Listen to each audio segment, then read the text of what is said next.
మరో నిందితుడిగా చెప్తా ఉన్న రాజకేష్ రెడ్డి. అసలు ఈయనకు బెవరేజెస్ కార్యకలాపాలకు ఏం సంబంధం? అసలు ఈయనకు బెవరేజెస్ కార్పొరేషన్కు సంబంధించిన వ్యవహారాలకు ఏం సంబంధం?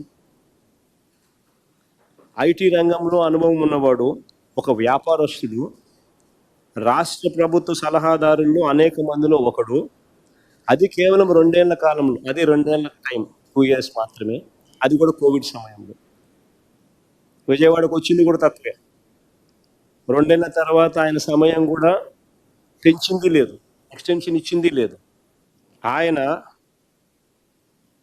ఆయన ప్రస్తుత టీడీపీ ఎంపీతో, ప్రస్తుత తెలుగుదేశం పార్టీ విజయవాడ ఎంపీతో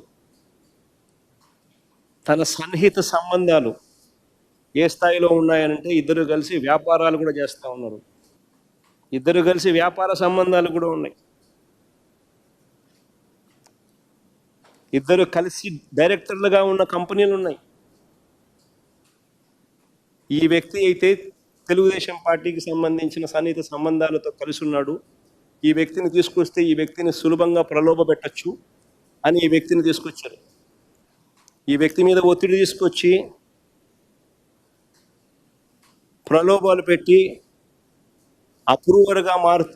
అప్రూవర్గా నేను మారుస్తాను, వ్యతిరేకంగా అబద్ధాలు చెప్పు అనంటే, ఈయన అబద్ధం చెప్పకపోవడం వల్ల ఈయన అక్యూజ్డ్గా చేసినాడు అని స్వయంగా ఈయన సుప్రీంకోర్టులో కేసు వేసినాడు.